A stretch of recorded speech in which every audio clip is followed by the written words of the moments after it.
남서풍의 영향으로 포근한 겨울 날씨가 이어지고 있습니다. 청주와 충주, 보은은 12월 역대 최고 기온을 기록했습니다.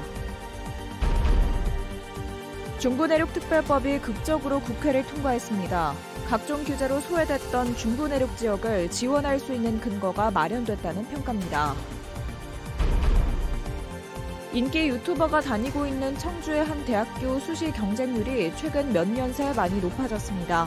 대학에서도 반기는 분위기입니다. 시청자 여러분 안녕하십니까? 계속해서 뉴스데스크 충북 소식입니다. 오늘 청주와 충주, 보은의 낮 최고 기온이 12월 역대 최고 기온을 경신했습니다. 오늘 청주의 한낮 기온이 19.3도, 충주 17.8도, 보은 17.6도를 기록해 1973년 기상 관측을 시작한 이래 역대 12월 기온 중 가장 높았습니다.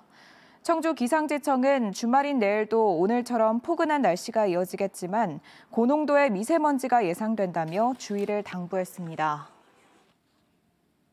거듭된 심사 지연으로 한때 자동 폐기까지 우려됐던 중부내륙특별법이 극적으로 국회를 통과했습니다. 목표했던 연내 제정에 성공한 건데요.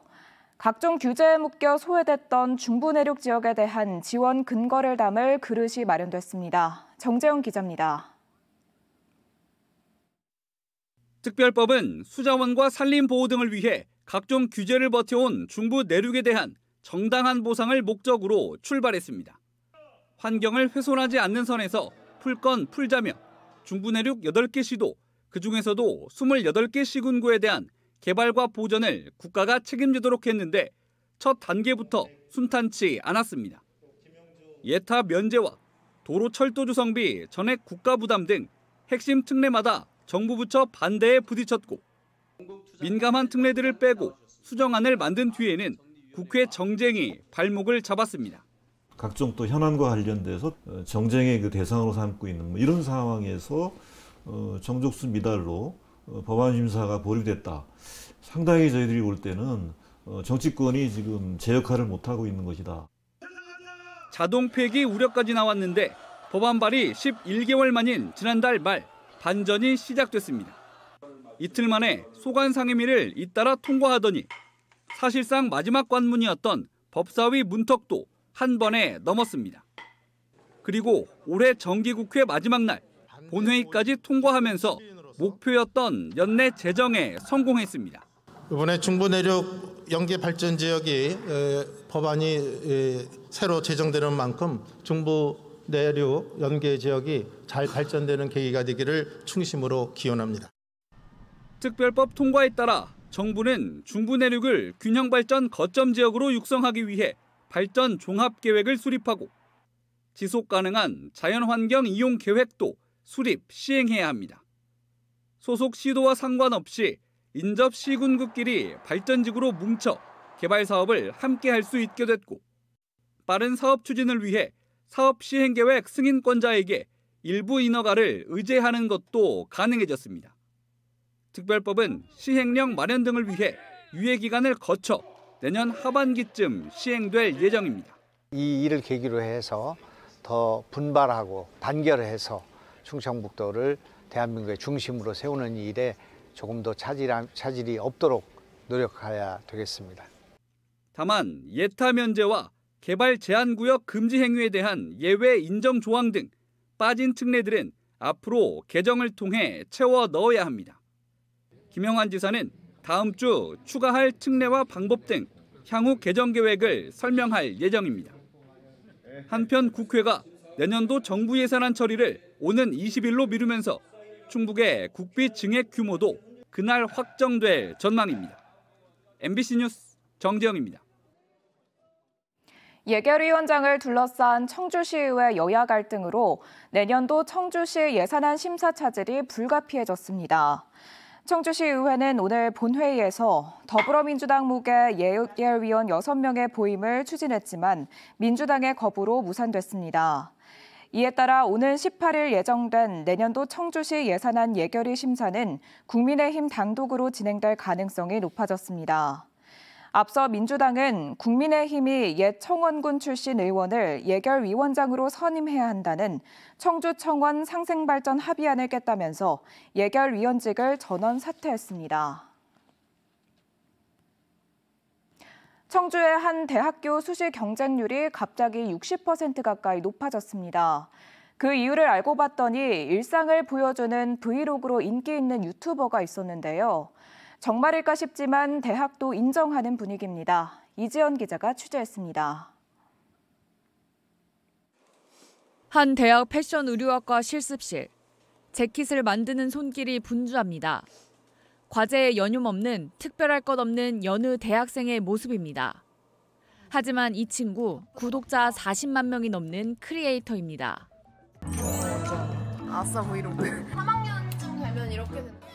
낙엽만 굴러가도 웃는다는 여중생의 하루를 시작으로 일상을 영상에 담기 시작한 게 어느새 7년째. 진로를 정하느라 고민하던 고교 시절과 대학 합격 과정, 그리고 화장과 염색, 다이어트, 여행에도 관심 많은 평범한 20대의 모습이 250개가 넘는 콘텐츠로 남았습니다. 숙제가 끝나고 과자를 입을 때가 됐다. 이것보다 중간고사. 영상을 찍고 반응을 얻는 게 즐거워 시작한 일이지만 40만 크리에이터의 콘텐츠는 단지 재미로 휘발되는 데 그치지 않았습니다. 가상 공간을 통해 비슷한 고민을 가진 또래들과 고민도 나누고 입시나 진로에 대한 의견도 나눕니다. 이 과정에서 인공지능 과학자를 꿈꾸던 학생은 진로를 바꿨고 같은 대학, 같은 학과에 입학까지 했습니다. 유튜브를 봤을 때 학교의 커리큘럼이 굉장히 잘 짜여져 있다고 저는 생각을 했어요. 아, 이런 학교도 있구나 하면서 학교 홈페이지도 들어가 보고 그러면서 더 알게 되었던 것 같아요. 유튜버가 다니는 대학에 대한 관심도 덩달아 높아졌습니다. 실제로 이 학생이 입학한 뒤 수시 경쟁률은 전보다 무려 60% 가까이 높아졌습니다. 저희 학교만큼 뭔가 실습 커리큘럼이 잘 짜져 있는 데가 없는 것 같더라고요. 이론도 중요하지만 실습이 탄탄하게 짜여져 있는 게. SNS의 영향력을 새삼 실감한 대학도 학과 경쟁력을 높이기 위해 지원에 나섭니다. 경쟁률이 높아진 만큼 신입생 정원을 확대하고 각종 장비는 물론 전시회와 패션쇼 같은 프로그램도 대폭 늘립니다. 강의실을 큰 거를 실습실을 하나 제공을 해주셨고요. 그 외에도 뭐 재봉틀도 새로 다 교체를 해주셨고. 장벽을 허문 온라인 세계가 지역 대학의 뜻밖의 기회가 되고 있습니다.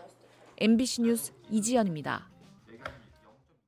초고난도 문항, 이른바 킬러 문항 배제 원칙에도 역대급 불수능으로 평가받는 올해 대학 수학 능력 시험의 성적표가 오늘 충북 수험생 12,000여 명에게도 배부됐습니다.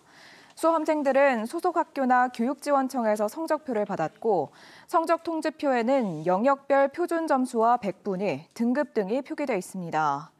수시 모집 합격자 발표는 오는 15일까지 대학별로 진행되고 정시 원서 접수는 다음 달 3일부터 시작됩니다.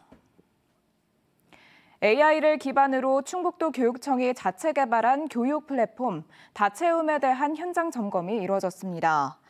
시범 운영 학교인 동아초등학교에서 진행된 이번 현장 점검은 다채움 플랫폼을 활용한 5학년 과학 시범 수업과 개선 방안 마련을 위한 간담회 형식으로 이루어졌습니다. 도교육청은 오는 14일에 일신여 중에서 현장 점검을 한 번 더 진행한 뒤 문제점을 보완해 내년 3월부터 다채움 플랫폼을 전면 개통할 계획입니다. 현재 충북에서는 다채움 플랫폼 시범 학교로 30개 학교가 운영 중입니다. 신임 충북농협 총괄본부장에 황종현 농협은행 충북본부장이 내정됐습니다. 황종현 내정자는 음성 출신으로 농협은행 종합기획부 팀장과 충주시 지부장, 농협금융지주 사업전략부장 등을 지냈습니다. 지금까지 뉴스데스크 충북 소식이었습니다. 시청해주신 여러분 고맙습니다.